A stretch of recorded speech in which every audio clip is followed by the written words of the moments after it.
Le changement me fait peur. Qu'est-ce qui se passe? Cette peur va faire qu'au niveau de mon corps, je vais avoir une contraction. Les personnes qui ont besoin de leur zone de confort. On va changer s'il y a un déclic. S'il n'y a pas vraiment de déclic, on ne va pas vraiment changer, on ne va pas vraiment ressentir le besoin de changer. Une énergie qui est un peu stagnante, on lui a apporté une énergie de mouvement. Et comment justement prévenir ça? À prendre nos besoins et à les sous-traiter.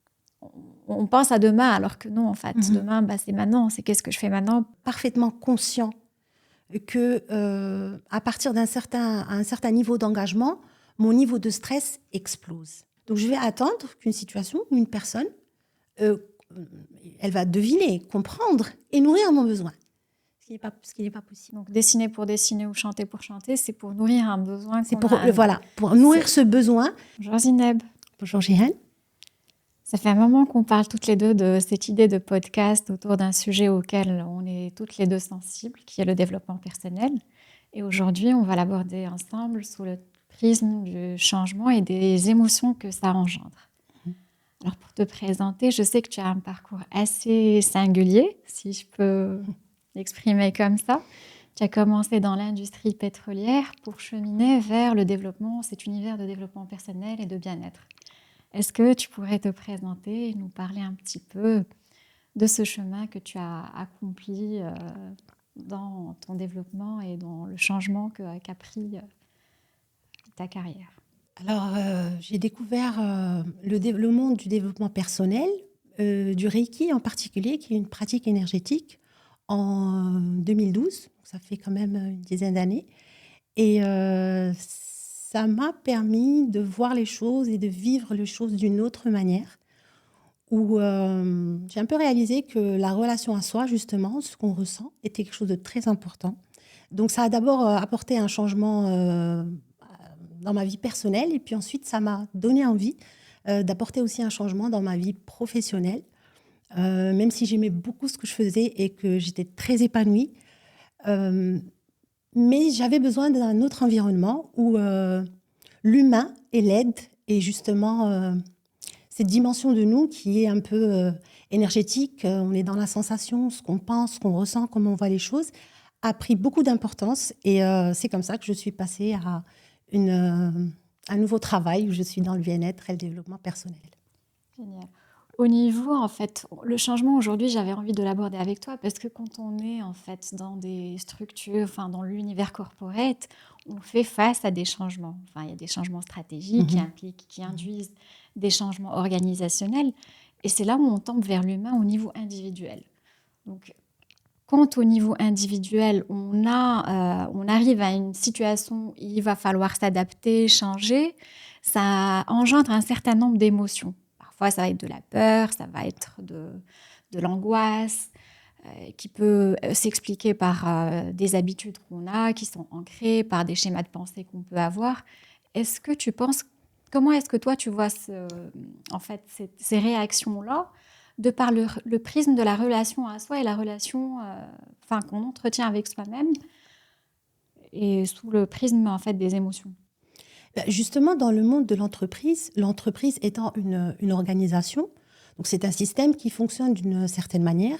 S'il y a un changement, automatiquement, l'environnement va changer. Et chaque individu dans cette organisation va être amené à vivre ce changement. Donc, si de mois à mois, je n'arrive pas à m'adapter au changement, sachant que je vais être traversée par des émotions, par des pensées, peut-être par la peur du changement, si chaque individu n'est pas capable de vivre ce changement, il peut y avoir des difficultés parce qu'il sera forcément en décalage avec son environnement. Donc c'est très important dans le monde de l'entreprise de prévoir un accompagnement au niveau individuel pour que chaque personne puisse s'approprier tous les changements qu'il peut y avoir dans le système de l'entreprise. Et d'ailleurs, pour chaque individu, il a un rôle à jouer dans l'entreprise, aussi bien pour ses compétences, on va dire techniques, managériales, mais aussi pour ses compétences humaines. Et il va falloir regarder davantage ses compétences humaines. À quel point est-ce qu'on est capable justement de changer, de nous adapter, de nous approprier un nouveau système Et donc, chaque personne qui va aller de plus en plus vers le développement de ses compétences, mais aussi vers le développement de ses compétences humaines, donc de la relation qu'elle a avec elle-même, va être davantage plus performante, aussi bien pour elle, dans sa vie, que pour l'entreprise. Je ne sais pas si je réponds à la question. Complètement. Mais voilà, c'est un peu ce que moi aussi j'ai vécu dans mon expérience, dans le groupe dans lequel j'étais. J'ai changé plusieurs fois de poste. Et cette facilité venait un petit peu de la facilité que je pouvais avoir à m'adapter à certains changements. Et quand j'ai commencé ce travail justement de développement personnel, c'est devenu encore plus facile, c'est devenu encore plus fluide. Aujourd'hui, dans le cadre de ton activité, tu reçois à titre individuel plusieurs personnes qui sont en train de passer par des étapes de changement, que ce soit à la fois au niveau professionnel ou au niveau personnel. Quel regard tu as en fait à travers l'expérience que tu as? Quel regard as-tu en fait sur ces expériences de vie? Parce que finalement, en fait, ce sont des expériences. Enfin, un changement, ça peut être un déclencheur d'opportunités. Mais bon, avant de voir en fait l'opportunité qu'il y a derrière le changement, il y a effectivement, encore une fois, je reviens là-dessus, beaucoup d'émotions. Oui. Comment est-ce que toi, tu perçois ça? Et comment est-ce que tu aides aussi les personnes en fait qui viennent te voir pour passer en fait, pour vivre cette transition et ne pas tomber dans des schémas d'inertie où on voit le changement, on voit qu'il y a des choses qui vont pas bien, la relation avec soi c'est pas ok. Comment est-ce que toi tu vois tout ça? Alors, quand on parle de changement, déjà le mot changement en lui-même, c'est un mot qui a tendance à faire peur. Donc, on doit essayer de voir le changement comme un simple passage d'un point ou d'un état A vers un point ou un état B. Nous sommes des êtres de mouvement. Nous avons besoin de bouger. Donc changer finalement, c'est juste bouger pour aller d'un endroit à un autre. Alors à ce moment-là, effectivement, tout notre corps émotionnel va être impliqué. On va par exemple prendre l'exemple de la peur, qui est directement concernée par le changement. Parce que le changement me fait peur, qu'est-ce qui se passe? Cette peur va faire qu'au niveau de mon corps, je vais avoir une contraction, quelque chose qui va un peu se tendre, comme me donner un signal d'alarme que quelque chose va se produire et qui n'est pas forcément bon pour moi. Dans un deuxième niveau, il va y avoir tout un discours, un dialogue en moi qui va donner des pensées, des scénarios, etc. Tout cela est dans le but de me maintenir en sécurité pour ne pas aller vers le changement. Mais en réalité, cette peur, elle n'est que justement l'indicateur que je suis sur un point A et que j'ai besoin de bouger vers un point B. Donc c'est une guidance, c'est quelque chose qui m'aide à avancer vers le bon endroit pour moi. Ce qu'on fait généralement dans la pratique du Reiki, c'est qu'on accueille de plus en plus les sensations qu'il y a en nous. On n'a plus peur de ces sensations. Donc lorsque la peur est là, je réalise que c'est une sensation dans mon corps qui va avoir un effet sur moi. C'est une énergie qui me guide, qui me donne de l'information vers ce qui se passe en moi, qui va peut-être m'éclairer sur des éléments que je devrais peut-être revoir, penser, et finalement me mettre dans une énergie optimale pour que je puisse avancer vers ce changement que je désire ou que la vie m'impose. Parce qu'on ne choisit pas toujours le changement, parfois c'est la vie qui nous impose le changement. Ça suppose en fait que les personnes vont prendre action, c'est-à-dire que, ce que tu es en train de dire, c'est que oui, en fait, on est dans une situation de changement, on va chercher à être accompagné. Parfois, il y a aussi sûrement que tu dois le vivre dans les consultations que tu as, il y a des changements qui induisent, en fait, de par l'état de la peur dont tu as parlé, des postures d'inertie. Mmh. C'est-à-dire que je sais qu'il y a quelque chose, mais je ne fais rien. Alors c'est là où la relation à soi est un élément qui est très très important parce que on est la personne avec qui on est toujours et on est l'environnement dans lequel on vit tout le temps. Donc tout ce qui se passe en moi, c'est le point de départ que j'ai dans la vie. Plus cette relation va être fluide, légère, et plus mon rapport à la vie va être simple, fluide et léger. Et je ne vais plus vivre l'inertie comme un élément handicapant, mais comme un point de départ. Parce que pour avancer, il faut que je vois un petit peu où je suis. Donc plus je suis au clair avec moi-même et je suis à l'écoute de ce qui se passe en moi, plus je vais être capable de mettre un pas après l'autre, avancer, avec un rythme qui me correspond. Parce que la notion justement de rythme est très très importante. Aujourd'hui, on vit un peu dans un rythme qui est imposé. C'est-à-dire qu'on voit le résultat du changement avant de voir le point du départ du changement. Que ce soit pour des changements importants ou que ce soit même pour des petits changements. Si par exemple tu as l'habitude de boire du café et que je vais te proposer de boire du thé, que dans ton imaginaire tu ne peux pas changer et passer de boire un café à boire un thé, ça va être difficile. Mais c'est exactement la même chose, à plus grande échelle. Donc le point d'inertie est un point d'inertie, mais temporaire. Il n'est pas permanent. Justement, cette notion du temps est aussi très, très, très importante. Donc plus on va être présent à soi, dans l'instant, et plus on va voir ce point d'inertie comme un point de départ. Parce qu'à ce moment-là, on ramène toutes nos sensations, toute notre énergie, on retrouve un certain pouvoir, on réalise qu'on a peut-être du mal à avancer et qu'on pourra plus facilement faire un pas en avant qui nous correspond. Et à part en fait cette émotion de peur, quelles sont les émotions qui peuvent traverser les personnes quand elles sont en phase de transition? Il y a beaucoup d'états émotionnels qui émergent en nous quand on est en phase de transition. Le point commun entre elles, c'est qu'elles nous donnent toutes une indication que ce qui va venir dans le temps, dans le futur, peut être insécure pour nous. Donc, il va y avoir de la peur, il peut y avoir de la frustration, par exemple, parce qu'on est tiraillé par l'envie d'aller de l'avant et la simplicité de rester dans ce qu'on connaît.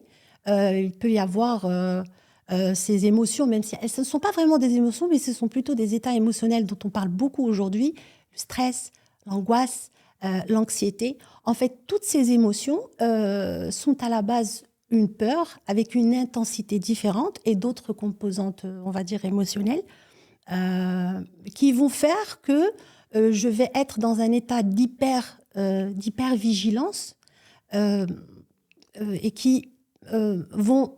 Je reviens toujours au corps.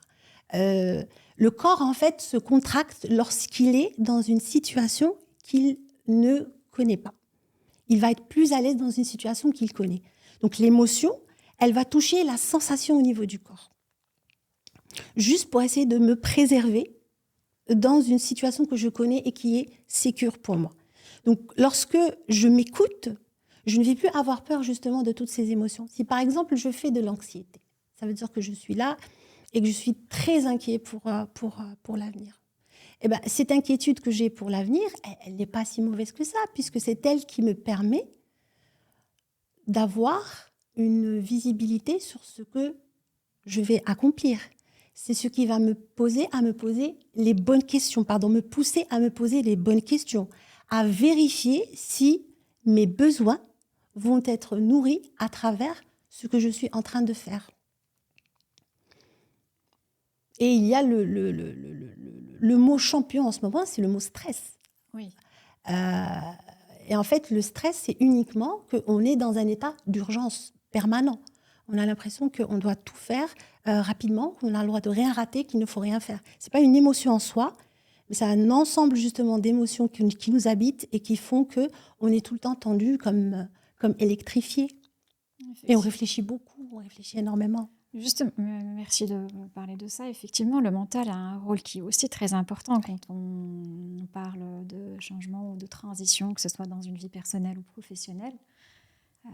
On a la tête qui parfois répète les mêmes mots, c'est la même chaîne qui fonctionne tout le temps. Quel est le lien entre le mental et les émotions ? Alors, l'émotion, c'est la sensation de dans le corps. C'est l'alchimie en moi, c'est comment est-ce que je me sens, on va dire, dans mes sensations, dans mon corps physique. Maintenant, les pensées, c'est l'histoire que je me raconte, le scénario que je donne à ce qui se passe. Et donc, en fonction de mon état émotionnel, je vais avoir un scénario dans ma tête. Si une émotion est là depuis longtemps, je vais avoir cette impression que c'est le même scénario qui se répète. Le scénario se répète parce que l'émotion qui est rattachée à ce scénario est toujours là. Il suffit de libérer cette émotion pour que le scénario change. Et puis, il y a aussi notre mémoire. On vit des événements, on vit des expériences qu'on va catégoriser, classer. Ça c'est bon, ça c'est pas bon. Donc lorsque je vais vivre une expérience qui me fait rappeler dans ma mémoire que ce que j'ai vécu n'était pas bon pour moi, je vais automatiquement me remémorer ce scénario et donc générer en moi une sensation qui n'est pas confortable pour ne pas retomber dans cet inconfort. Donc dans la relation à soi, il y a 2 éléments qui sont très importants. La sensation, comment est-ce que je me vis dans mon corps, et le scénario que je me raconte dans ma tête. Plus on va être dans des pratiques de développement personnel, plus on va se libérer des archives. C'est-à-dire qu'on va avoir moins d'émotions et d'idées, de pensées qui sont rattachées à des événements que j'ai vécus dans le passé. Donc je vais vivre des émotions et des pensées naissantes, qui sont une réelle guidance à ce que je vis maintenant. Et je ne serai plus contrôlée par ce qu'on appelle le corps de souffrance, par une énergie en moi qui est rattachée à d'anciens événements et qui me contrôle aujourd'hui. Alors en parlant de mental, je reviens encore là-dessus, tu as parlé de discours ou de récits qu'on se dit et qu'on va répéter jusqu'à ce qu'on mette le doigt sur l'émotion, qu'on arrive, parce que parfois quand on est un peu trop cérébral, on ne va pas s'écouter. On ne va pas écouter ses émotions, on va passer à côté. Et surtout, tu as parlé d'univers où on est extrêmement stressé, où on est attendu sur plein de choses. Enfin, tout le monde, que ce soit les jeunes ou les personnes, ou les adultes, sur d'autres sujets. Comment prendre conscience? À quel moment tu peux conscientiser que, oui, effectivement, tu te racontes une histoire et à quel moment tu peux conscientiser qu'il y a une émotion qui est là que tu dois traiter? Parce que si tu ne la traites pas finalement, en fait, elle va revenir. Ce sont les mêmes schémas qui je pense, vont se répéter jusqu'à ce qu'on conscientise et qu'on prenne action. C'est très intéressant ce que tu viens de dire. Tu as dit quand une personne est trop mentalise, elle ne peut pas comprendre l'émotion. On ne peut pas forcément comprendre une émotion en utilisant son mental. Pour comprendre, écouter, accueillir une émotion, cela se passe par le corps. Donc ça va se passer par la respiration, par exemple, la pratique de certaines activités qui vont nous permettre de ressentir au niveau de mon corps qu'est-ce qui se passe. Et si on prête vraiment attention, si on regarde vraiment, on observe ce qui se passe dans notre corps, on va voir qu'il y a un endroit du corps en particulier qui va se contracter ou qui va donner de la douleur. Donc l'émotion, elle est logée au niveau du corps. On ne peut pas vraiment l'accepter ou l'accueillir à partir de notre mental. Mais c'est par notre mental que nous allons avoir son message pour que là, on puisse justement agir sur ce qui se passe. Si, par exemple, je ressens de la peur, d'accord ? Donc, je vais ressentir de la peur, elle va être là quelque part en moi. Je vais sentir peut-être mes épaules qui se contractent, peut-être mon ventre, peut-être que je tremble. Et là, cette attention que je vais porter à l'émotion dans mon corps va déclencher mon mental qui va être plus un allié pour me dire « Oui, mais il n'y a aucune raison pour que tu aies peur maintenant. Est-ce qu'il se passe quelque chose ?» Maintenant, je reviens à ce que je disais tout à l'heure. S'il y a un bagage émotionnel et mental, je ne vais pas pouvoir justement avoir cette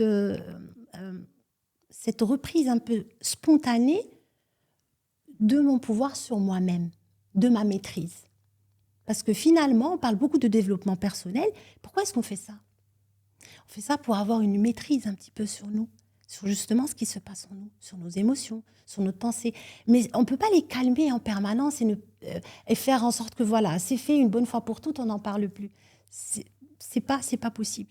C'est une relation intime à avoir avec ce qu'on ressent et ce qu'on pense. Et ne pas en avoir peur. Et ne pas en douter. C'est aussi important de ne pas en douter. On ne le dit pas assez, mais c'est important. Comment justement faire pour ne pas en douter ? Alors là, ça nous amène un peu à parler d'intuition, parce que c'est un petit peu ça. Il n'y a pas vraiment de méthode pour ne pas en douter. Il faut d'abord l'écouter. Et c'est en écoutant qu'on arrive à affiner justement, qu'on arrive à détecter qu'est-ce qu'on est en train de se dire et qu'est-ce qui vient. Quels sont aujourd'hui les conseils que tu pourrais donner à des personnes qui vivent des transitions, encore une fois personnelles ou professionnelles, pour passer ces caps-là ? Peut-être même, enfin, commencer plutôt à titre personnel et peut-être donner aussi des cas de changement qui sont là où on va essayer de s'écouter, écouter ses sensations, écouter un peu ce qu'on se raconte au niveau de sa tête. Qu'est-ce que tu recommandes ? Ayant moi-même vécu beaucoup de changements et aussi une reconversion, c'est pas rien, je pense qu'il y a une question qui est très très importante à se poser le plus souvent possible. C'est pourquoi est-ce que je vais vers ce changement ? Ou pourquoi est-ce que ce changement s'impose à moi ? Parce qu'encore une fois, le changement, on ne le choisit pas forcément. Parfois, on le choisit, on veut changer. Parfois, la vie nous amène à changer. C'est un petit peu plus difficile quand c'est la vie qui amène parce qu'on résiste un peu, mais dans les deux cas, c'est intéressant de se poser la question. Pourquoi ? Parce que parfois, je vais donner par exemple l'exemple de la reconversion professionnelle, parfois on se dit je vais changer de travail, je vais être bien, je vais être heureux. Et puis on change de travail et on se retrouve un peu à la case de départ. Pourquoi ? Parce que très souvent, ce qui ne va pas vraiment en nous n'est pas en rapport forcément avec le travail qu'on a. Si par exemple, je suis quelqu'un qui vit dans un cœur rempli d'anxiété, eh bien je vais changer peut-être de travail, je vais emmener mon anxiété avec moi. Peut-être que l'environnement sera différent, donc elle va prendre une autre forme, mais ça ne va pas forcément apaiser mon anxiété. Donc se poser vraiment la bonne question, c'est pourquoi est-ce que je vais vers ce changement ? Pour pouvoir s'approprier et vivre pleinement ce changement et qu'il soit réellement quelque chose qui me fait évoluer. Et puis, se faire accompagner. Ça, c'est quelque chose de très important aussi et qu'on a tendance on ne donne pas assez d'importance à l'accompagnement. C'est important d'être accompagné et d'être entouré de gens qui ont vécu un peu ce chemin, ce changement avant nous, parce que c'est un processus qui se vit au jour le jour. Ce n'est pas juste une action qu'on pose, voilà, je vais faire ça, et puis voilà, par la suite, c'est bon. Si par exemple, je suis une personne si je n'ai pas vraiment confiance en moi, je peux faire un stage d'1 année, ça ne veut pas dire que j'aurai in fine l'impression d'avoir confiance en moi. Et en fait, on change tous les jours. Oui, c'est une dynamique constante, le changement. On change tous les jours, on change même dans la journée. Et la vie nous pousse à changer. Parce que le changement, c'est quoi ? Le changement, c'est du mouvement. Plus on va être OK avec le mouvement, on ne va pas en avoir peur. Et on est conscient que parfois, on est dans une situation confortable, agréable, parfois pas. Et puis voilà, la vie va se dérouler. C'est le vivant, en fait. Le changement, c'est le vivant, c'est la vie qui se vit, qui nous traverse. Mais tu as aussi je reviens un peu sur les personnes qui ont besoin de leur zone de confort. Parce que voilà, c'est synonyme de sécurité, je suis très bien là où je suis, je ne veux même pas regarder ce que mon corps va me transmettre, ce que ma tête va me dire, je vais me mettre des scénarios très jolis et je vais y croire. Bon.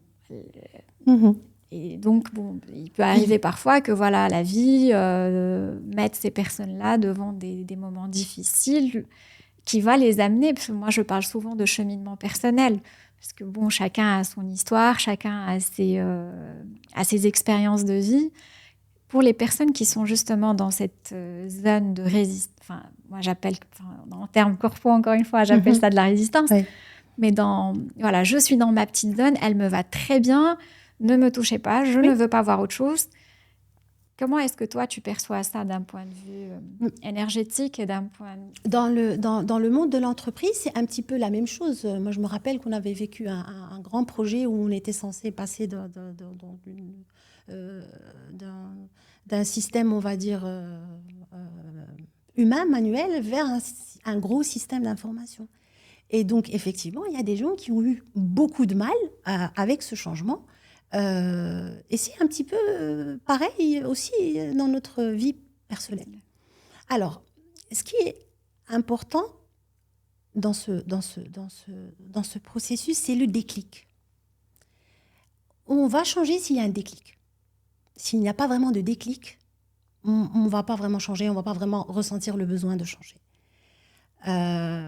Et souvent, quand on veut changer quelque chose, qu'on est conscient qu'on est dans sa zone de confort, c'est qu'il y a eu quelque part un déclic. Donc, on se rend compte que, voilà, il y a peut-être quelque chose à changer. Et le plus important, en tout cas, c'est l'approche que j'ai, c'est qu'on va essayer d'apporter quelque chose de nouveau dans ta zone de confort, par exemple, qui va te donner le goût de d'ouvrir la zone vers autre chose. Donc, il faut transformer ce qui existe. Il ne faut pas forcément y renoncer, essayer de le chasser comme si ce n'était pas légitime pour aller vers quelque chose. Non. Le plus puissant, c'est de transformer et d'apporter de la nouveauté pour donner le goût, justement, l'élan de changer les choses. Si, par exemple, une personne veut apprendre à prendre la parole en public. Tiens, on va parler de ça parce que, comme on en a déjà parlé, c'est pas quelque chose avec laquelle je suis vraiment très à l'aise. Moi, devant une caméra, un micro, c'est totalement inimaginable. Alors, plutôt que de focaliser sur cette peur-là, ah non, moi, je ne pourrai jamais le faire, il y a eu un déclic où tu es venu, tu as proposé quelque chose. Alors, qu'est-ce que je fais ? Est-ce que je reste dans cette contraction, ce non, moi je veux pas, je vais rester dans mon coin, je pourrai jamais le faire? Ou alors, est-ce que je m'ouvre à la simple nouveauté? Donc oui, on touche pas, c'est pas, mais j'ouvre la porte à quelque chose de nouveau, chose à laquelle tu m'as un peu accompagnée. Et justement, ce plaisir de partager un moment avec toi a rendu cet inconfort de la peur de prendre la parole en public et devant la caméra plus agréable. Ça ne veut pas dire que voilà, on a pris quelque chose et on a essayé d'en faire quelque chose en apportant de la nouveauté. Une énergie qui est un peu stagnante, on lui a apporté une énergie de mouvement. Donc on commence à accueillir, donc la reco, c'est de commencer à accueillir des petites transformations qui ne vont pas chambouler l'écosystème dans lequel on est. Tout à fait. Et commencer à apprécier ça petit à petit pour s'ouvrir. Tout à fait. À ce que certaines personnes pourraient considérer comme des choses qui peuvent parfois même être pensées comme inimaginables. Des fois, ça peut paraître comme une grosse montagne à escalader. Il n'y a pas vraiment de petite action et de grande action. Si on voit les choses sur un plan énergétique ou même structurel, un changement a un impact. Alors, on doit plutôt regarder l'impact que l'on veut. Si je veux rentrer dans un endroit, il faut que j'ouvre la porte. Donc, j'identifie la porte. Après, je peux aussi me dire, je vais démolir le toit. Donc, c'est une action qui est beaucoup plus importante, mais finalement, elle est peut-être inutile. Je vais utiliser de la force, mais elle ne va pas forcément être aussi efficace que si tout simplement, je cherche la porte et j'ouvre doucement la porte. Je vais avoir accès au même espace. Et donc, même dans le monde de l'entreprise, parfois, il suffit qu'il y ait un petit changement, généralement, qui va déclencher un effet boule de neige de changement. Ça peut être, par exemple, changer justement un peu la culture, par exemple, de l'entreprise. Ça peut paraître, mais ça peut rendre les choses beaucoup plus performantes. Et au niveau personnel, eh bien, c'est la même chose. Une petite action peut déclencher un changement énorme dans sa vie. Je commence par exemple à prendre du plaisir à parler. Je reviens sur un exemple parce que moi, j'aime beaucoup parler d'expériences et de choses un petit peu concrètes pour vraiment donner une dimension réaliste et réelle de ce qu'on peut accomplir en ayant une relation saine avec nous-mêmes et saine avec ceux qui nous entourent. Parfois, en fait, quand on parle aussi de changement et de relation à soi, parfois on est aussi amené à être dans des postures, par exemple professionnelles ou personnelles, où on va être très normatif parce qu'on est manager, parce qu'on est exécutif, parce qu'on est dirigeant.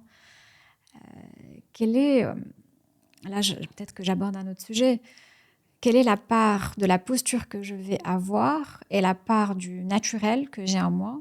Et comment est-ce que la relation avec soi peut être justement saine en occupant un espace professionnel, enfin une posture dans un espace professionnel et une posture plus naturelle que je vais avoir probablement chez moi ou avec mes amis, ma famille. Comment est-ce que tu vois toi tout ça et comment est-ce que... Alors, je suis la même personne dans mon travail, dans ma famille. Je ne peux pas être une autre personne. Maintenant, je peux avoir des rôles qui sont différents. Et donc, en fonction du rôle que j'ai, je vais avoir un comportement différent. Mais plus ma relation avec moi-même va être une relation fluide et saine, et plus je pourrai remplir chaque rôle sans qu'il y ait un chevauchement dans les rôles. Je vais juste donner un exemple. Si par exemple, moi, je ne me sens pas assez écoutée, d'accord, je vais dire ça vraiment, en général, moi j'ai l'impression qu'on ne m'écoute pas. Eh bien, dans un des domaines, que ce soit personnel, professionnel ou amical ou peu importe, je vais essayer de nourrir ce besoin, d'y répondre avec excès. Mais encore une fois, l'entreprise, c'est un petit peu comme une personne. Hein. On a besoin, je disais tout à l'heure, de maîtrise, donc une certaine maîtrise sur soi. Donc, on a besoin d'un cadre. On a besoin de règles, on a besoin, pas d'autorité au sens autorité, mais on a quand même besoin d'une certaine notion de hiérarchie ou de système qui clarifie un petit peu les choses. Et si on arrive à vraiment voir les choses comme elles sont, et qu'il n'y a pas justement d'interaction entre du personnel et du professionnel, pour dire les choses de manière vraiment plus simple, les choses devraient bien se passer. Il y a aussi autre chose, c'est qu'aujourd'hui, la relation qu'on a avec notre travail est devenue une relation qui domine tous les aspects de notre vie. Je suis un peu ce que je fais. Et ça fait que justement, on va tout mettre on va tout vivre à travers notre relation avec notre travail et avec notre environnement professionnel. Comment sortir de ce piège quand on commence justement à se définir à travers sa carte visite? Parce que finalement, c'est un peu ça.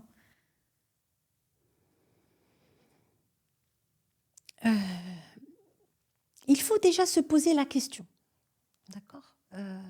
Il faut d'abord être conscient, pardon, qu'on se définit par sa carte de visite, parce que ce n'est pas quelque chose qui va être clair pour tout le monde. Mais si on arrive à le voir, hein, si on arrive à voir que finalement je suis mon accomplissement professionnel, pour ne pas dire je suis ma carte de visite, eh bien je dois essayer de voir quels sont justement ces besoins qui sont nourris par ce travail et qui ne sont pas nourris dans d'autres aspects de ma vie. Il y a une chose qui me vient, c'est le sentiment d'être important. Tu sais que le sentiment d'être important, c'est un état qu'on vit quand on est petit et qui non seulement nous rend très joyeux, parce que c'est un peu notre état naturel, mais qui nous facilite beaucoup la vie, parce que tout se passe très bien, parce qu'on est très important, tout le monde est là, nous apprend des choses, on découvre. Et ce besoin d'être important de se sentir protégé, en sécurité, encouragé. Il nous suit tout le temps. Sauf que notre environnement ne le voit plus on va grandir. Plus on va grandir, plus on ne va plus chercher à nourrir ce besoin que nous, on a d'être important. Et donc, adulte, nous, on va essayer de le vivre. Donc, si mon travail me fait sentir important, mais bien sûr que je vais totalement m'identifier à mon travail parce que c'est lui qui me fait sentir important. Mais je peux me sentir important dans l'absolu, dans mon travail, dans ma vie, sans travail. Là, on peut aussi aborder la notion d'attachement. Oui. Parce que si je suis très attachée à une image ou une identité que j'ai à travers quelque chose, quel que soit ce que je fais, eh bien, quand je n'aurai plus ça, finalement, qu'est-ce que je fais ? Mais comment justement prévenir ça ? Effectivement, on peut se définir à travers un accomplissement professionnel, comme tu as dit, et le jour où je n'ai plus ça, j'arrive à la retraite, je sors, je fais autre chose, la vie m'emmène ailleurs. Ça arrive Oui. très souvent. Moi-même, quand j'ai quitté mon travail, il m'a fallu une longue période où j'étais un petit peu perdue parce que j'avais par habitude, des horaires, des gens, des choses que je faisais, et donc ça a laissé quand même un grand vide. C'était pas forcément la joie dès le départ. Et je reviens à la notion d'être un peu connecté, relié à soi-même et au moment présent, parce que plus on va vivre nos journées avec intensité, et on va essayer de générer en nous une sensation qui est agréable, sécurisante, que ce soit dans le travail ou dans la vie personnelle, on va moins sentir de transition et d'être justement tiraillé entre deux choses. La présence à soi, la présence dans le corps est quelque chose de très important. C'est ce qu'on apprend vraiment dans le Reiki, parce qu'on est de plus en plus relié à l'énergie qui nous habite. Et en fait, on ne distingue plus en fait l'environnement où on est. On n'est plus identifié totalement à ça. On parle d'ailleurs d'ancrage. Alors, qu'est-ce que c'est l'ancrage ? Justement, c'est qu'une fois que j'habite dans mon corps, pleinement, dans toutes ces sensations, et que je suis très à l'aise même avec les pensées, avec tout ce qu'il y a en moi, je suis pleinement ancrée dans le moment présent. La vie se déroule, mais moi, je suis ancrée en moi. Je ne vis plus uniquement dans ma tête, je ne vis plus uniquement dans l'attente. Je ne suis plus en train de passer du passé vers le futur. Je suis vraiment dans le présent. Et à ce moment-là, cette intensité va faire que, quel que soit ce que je vis, eh bien, ça sera, d'une manière ou d'une autre, un petit peu en arrière-plan. Ça sera moins important que ce que moi, je ressens à l'intérieur de moi. Effectivement. Et ce moment présent, il est extrêmement important, c'est sûr, parce qu'on est ancré, on est là, on est à 100% dans ce qu'on fait, que ce soit dans sa vie personnelle ou professionnelle. Et il est vrai, encore une fois, que parfois on vit en regardant dans le rétroviseur. On a tout ce qu'il y a dans le rétroviseur qui revient à chaque fois qu'on est là, amené à prendre une décision ou à changer de cap, n'importe. Ou alors on se projette aussi, il y a plein d'hypothèses, en fait, il y a plein de cas où on va se projeter on va vivre dans le futur. On pense à demain, alors que non, en fait, demain, c'est maintenant. C'est qu'est-ce que je fais maintenant pour, je sais pas moi, atteindre un objectif, réaliser un rêve, changer quelque chose qui ne me plaît pas dans ma vie, prendre une décision importante. Est-ce que tu as quand tu as parlé d'ancrage, est-ce qu'il y a des méthodes, est-ce que tu recommandes, est-ce qu'il y a des pratiques, des rituels que tu... Oui, pour l'ancrage, bien sûr, il y a des pratiques. Le Reiki, par exemple, c'est une technique parfaite pour l'ancrage. Il y a tout ce qui est relié aux activités, on va dire, physiques. D'ailleurs, c'est pour ça qu'on aime beaucoup le sport. Parce que quand on fait du sport, on arrive à être vraiment ancré, on arrive à être vraiment présent. Mais ce qui est intéressant, c'est d'essayer de voir le demain ou le futur comme une extension d'aujourd'hui. Ce n'est pas le résultat, c'est une extension, donc ça commence quelque part maintenant. Et c'est intéressant de voir un peu ce qui pourrait résulter de ce que je fais ou je dis ou j'accomplis maintenant. C'est aussi très intéressant de voir derrière, pour voir un peu d'où je viens. Mais le plus important, c'est d'essayer de ne pas vivre uniquement dans un espace qui est mental, justement, où je suis constamment dans une réflexion. Le corps ne bouge pas dans le temps. Le corps est dans le moment présent en permanence. Je ne peux pas sentir une douleur si elle n'est pas là maintenant. Plus on va être dans son corps, plus on va l'habiter, et plus on va être relié à la vie par ses sens. Donc, je prends le temps de regarder, je prends le temps d'écouter, je prends le temps un peu de ralentir, de respirer. Plus on va être dans cette alchimie en nous, et plus on va avoir de facilité à vivre dans une présence plus intense, en étant bien sûr toujours un peu relié au passé et au futur, hein, parce que si on a cette capacité de penser au passé et de penser au futur, c'est que quelque part elle est justement utile. Tous nos mécanismes sont intéressants. C'est le fait d'être sous l'emprise d'un mécanisme en particulier qui peut poser problème. Le tout, c'est dans l'équilibre, trouver un équilibre. Quand tu parles d'équilibre, là, je rebondis tout de suite sur l'équilibre vie personnelle, vie professionnelle. Comment assurer cet équilibre-là, justement. Aujourd'hui, tu as parlé de sport. Effectivement, il y a beaucoup de gens qui s'adonnent au sport parce que il y a quand même une recherche d'adrénaline là aussi là-dedans. Il peut y avoir des activités sportives beaucoup plus sereines. Il y a du yoga. On voit beaucoup de choses dans ce sens. Il y a la méditation. Comment est-ce que toi, quelles sont tes recommandations en fait pour garder justement cet équilibre qui nous permet finalement de se reconnecter à soi peut-être et de savoir s'écouter et vivre de manière cohérente avec qui on est et avoir justement cette bonne relation à soi. Enfin, en tout cas, commencer à nourrir une bonne relation à soi. Si la relation que j'ai avec moi-même est une relation qui est saine, fluide, ça veut dire que je suis conscient et à l'écoute de mes besoins. Et je vais chercher à les nourrir. Lorsque ces besoins sont clairs, identifiés, avec la possibilité qu'ils changent, qu'ils sont nourris, toutes les relations qui vont en découler, que ce soit ma relation avec mon travail ou ma relation avec l'autre, va être saine et fluide. Parce que je me réapproprie mes besoins.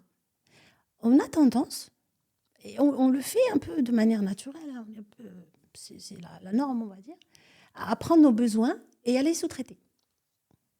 Donc je vais attendre qu'une situation ou une personne, elle va deviner, comprendre et nourrir mon besoin, ce qui n'est pas possible.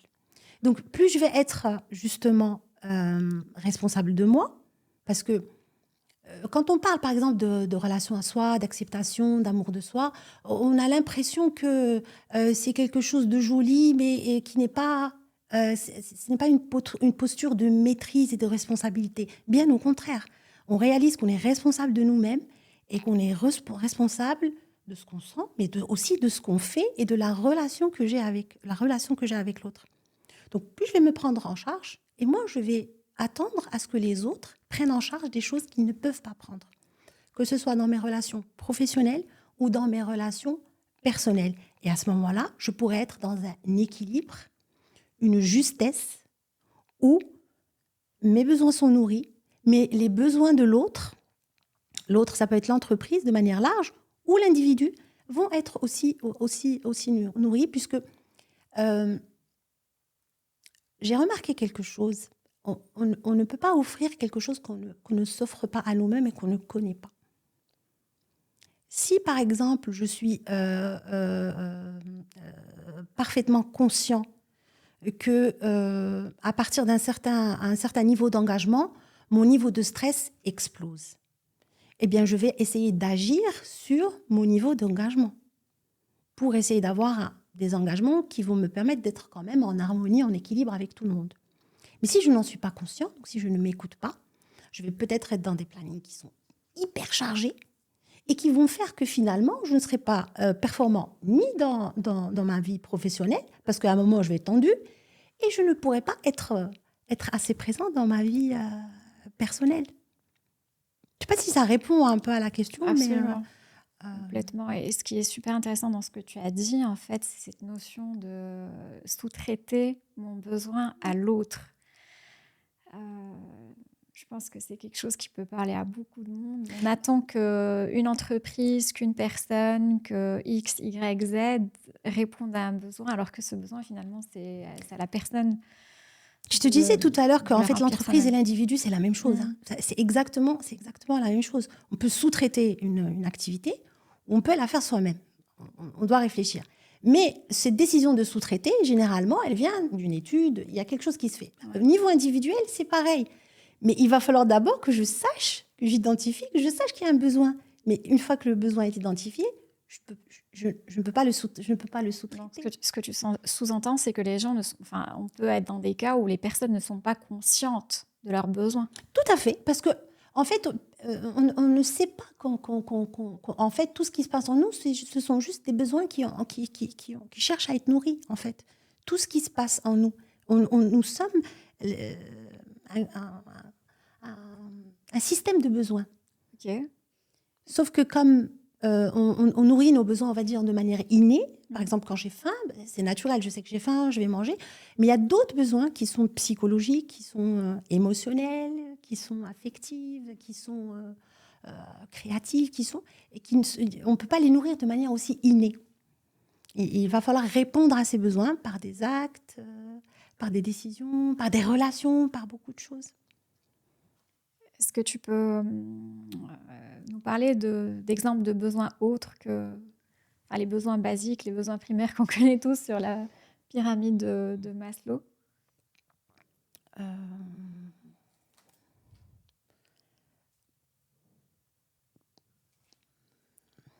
Je regardais la dernière fois une vidéo, justement, où on a parlé de notre besoin d'esthétisme. Je ne sais pas si c'est quelque chose qui est dans la pyramide, mais en tout cas, voilà.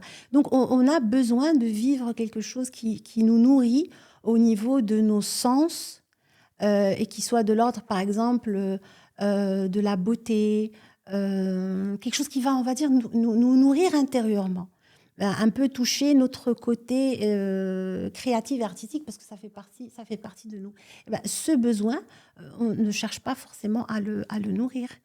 Et pourtant, quand on est enfant, et les enfants en général, on les pousse vers des activités artistiques. Mais plus on va grandir, plus on va s'éloigner de ce besoin, à moins qu'on soit doué. Oui. C'est-à-dire que, voilà, on peut avoir une personne qui adore chanter, elle ne va pas chanter parce qu'elle, soi-disant, elle ne sait pas chanter. Mais en fait, en chantant, elle nourrit son besoin d'être dans un état de créativité, d'ouverture, d'expansion. Tu vois, où on est un peu dans de l'esthétique dans le sens artistique. Oui. Et donc, chanter pour chanter, pas chanter pour bien chanter. Dessiner pour dessiner, pas forcément pour bien dessiner. Ok. Donc, dessiner pour dessiner ou chanter pour chanter, c'est pour nourrir un besoin. C'est pour nourrir ce besoin de s'exprimer. Qui sous-tend quoi quand on parle de besoin d'expression? Ça veut dire qu'on n'a pas été, on a besoin d'être écouté, ou on a besoin de...